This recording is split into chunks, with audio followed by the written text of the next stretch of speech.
Hello प्यारे बच्चों, कैसे हो आप लोग। मैं कपिल चौधरी आप सभी का स्वागत करता हूं अपने यूट्यूब चैनल इंस्पायरल स्टडी में। बच्चों, आज हम एक बहुत इंपॉर्टेंट टॉपिक के बारे में बात करने वाले हैं। मैं ये नहीं कहता कि ये टॉपिक किसी बुक से या किसी क्लास से रिलेटेड है। ये टॉपिक उन सभी लोगों के लिए है जो इस चीज़ के बारे में नहीं जानते।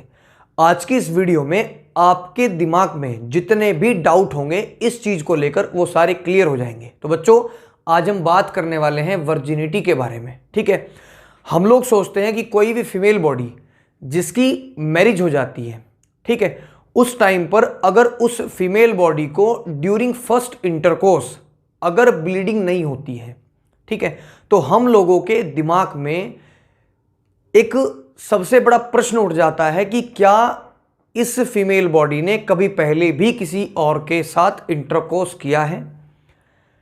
तो बच्चों, इसी टॉपिक को आज हम समझने वाले हैं। अब देखो बच्चों, थोड़ा ध्यान से सुनो। मैं पहले आपको रिप्रोडक्टिव सिस्टम का कुछ पार्ट बताऊंगा, उससे रिलेटेड आप लोगों को कुछ चीज़ें बताऊंगा, शायद आप लोगों के आज प्रॉपर समझ में आ जाएगा। देखो बच्चों, यहाँ पर मैं एक छोटा पोर्शन बना लेता हूँ। ठीक है, ये कुछ आपका इस तरीके से होता है। ठीक है, ये आपका फीमेल एक्सटर्नल जेनिटलिया है। ठीक है, एक्सटर्नल जेनिटलिया मतलब जो पोर्शन हम लोगों को सामने से दिखाई देता है रिप्रोडक्टिव सिस्टम का। ठीक है, उसमें क्या होता है, यहाँ पर एक पोर होता है जिसको बोलते हैं वजाइना। ठीक है, क्या बोलते हैं, वजाइना। ठीक बच्चों, इसी वजाइना, अब इसके पीछे अगर मैं थोड़ा सा इस तरीके से आपको समझाऊं, ठीक है, ये आपका अंदर का हो गया रिप्रोडक्टिव सिस्टम। ठीक है, तो बच्चों यहाँ पर ये वाली जो है ये आपका वजाइना है और इसके बीच में यहाँ पर ये सर्विक्स है। ठीक है, अब होता क्या है, इस वजाइना के 1 से 2 सेंटीमीटर पीछे, ठीक है, 1 से 2 सेंटीमीटर पीछे, ठीक है, एक झिल्ली होती है। ठीक है, एक झिल्ली होती है जिसको हम कहते हैं हाइमन। ठीक है, हाइमन कहते हैं। हाइमन एक बहुत पतली झिल्ली होती है। ठीक है बच्चों, क्या होती है, एक बहुत पतली झिल्ली होती है, यानी एक थिन मेम्ब्रेन होती है।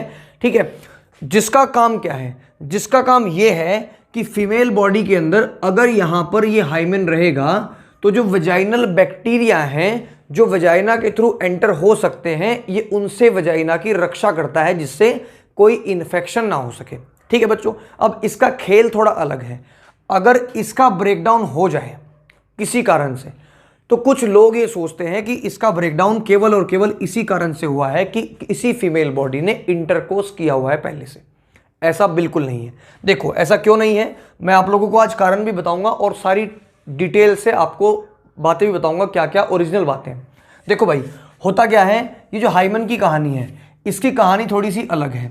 जब एक शिशु यानी चाइल्डहुड में कोई बच्चा जन्म लेता है तो उस टाइम पर ये जो हाइमन होता है वो बहुत मोटा होता है। ठीक है, क्या होता है, हाइमन बहुत मोटा, यानी कि जो मेम्ब्रेन है, ये जो झिल्ली है, ये बहुत मोटी होती है।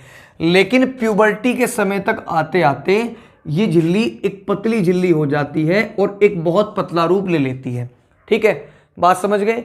अब देखो बच्चों, हम लोग इसको इशू क्यों बनाते हैं, क्योंकि हम लोग सोचते हैं क्योंकि इंटरकोर्स अगर किया हुआ होगा तो ये ब्रेकडाउन हो चुकी होगी, लेकिन ऐसा नहीं है। देखो बच्चों, पहले क्या था, पहले से ये चीज़ें चली हुई हैं। देखो, पहले टाइम पर क्या था कि पहले समय पर जो मैरिज का टाइम था, वो किसी भी लेडी का ले लो आप, किसी भी फीमेल बॉडी का ले लो आप, वो ये था कि 11 से आपकी 15 यानी इस टाइम पर कह सकते हैं मैरिज करा दी जाती है, यानी बाल विवाह होता है उस टाइम। ठीक है, अब देखो बच्चों, आजकल जो फीमेल बॉडी है वो फीमेल बॉडी नहीं है जो बहुत पहले थी। क्योंकि पहले क्या होता था, पहले तो कोई ज़्यादा इतना हार्डवर्क नहीं करता था, बहुत ज़्यादा साइकिलिंग नहीं थी, है ना, गर्ल्स को मतलब इतना अलाउ भी नहीं किया जाता था, बस घर का काम कर लिया, वो सब बातें अपना हो गई। ठीक है, लेकिन आज के टाइम पर जो फीमेल बॉडी है वो बाहर घूमती है ना, वो एक्सरसाइज भी करती है, वो योगा भी करती है और वो बहुत सारे ऐसे साइकिलिंग, हॉर्स राइडिंग, ये सभी काम वो करती है। अब देखो बच्चों, पहले आपका चाइल्डहुड एज में शादी हो जाती थी, है ना, तो उस टाइम पर एज क्या रहती थी, 11 to 15।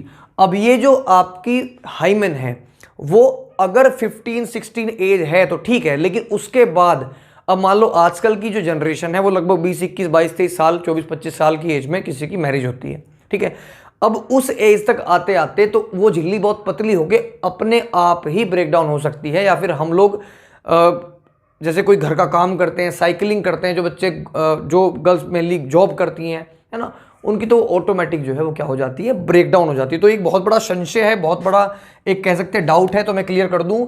बचपन में काफ़ी मोटी होती है हाइमन, लेकिन प्यूबर्टी के टाइम तक यानी आपका लगभग 12, 13, 14, 15 साल के आसपास ये बहुत पतली हो जाती है, और जितनी एज बढ़ेगी ऑटोमेटिक भी आपकी टूट सकती है। ठीक है, यहाँ पर वजाइना के पीछे यानी 1-2 सेंटीमीटर पीछे होती है, तो इसका कोई भी संबंध वर्जिनिटी से नहीं है। अगर कुछ लोग इसको ऐसा मानते हो तो वो सबसे बड़े मंदबुद्धि लोग हैं, वो एक खराब मानसिकता वाले लोग हैं। ठीक है, क्योंकि एक्चुअल में जो स्थिति है वो मैंने आपके सामने रख दी। तो बच्चों, ये जो आपकी वजाइना है इसके पीछे 1-2 सेंटीमीटर एक हाइमन नाम की झिल्ली है, जो कि लगभग 16-17 साल के बाद ऑटोमेटिक ब्रेकडाउन हो सकती है, बहुत ज़्यादा वर्क करने पर, बहुत ज़्यादा घूमने फिरने पर, है ना, हॉर्स राइडिंग, साइकिलिंग और जितनी भी आपकी एक्सरसाइज वगैरह हैं इनके द्वारा ये ब्रेकडाउन हो सकती है। आई होप कि ये टॉपिक आपको समझ आया होगा। अगर किसी बच्चे को मेरी इस वीडियो से किसी की भावनाओं को कोई ठेस पहुंची हो तो मैं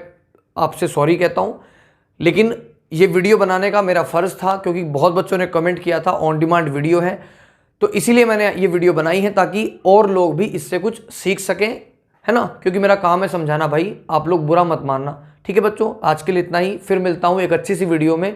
जय हिंद, जय भारत, जय श्री राम।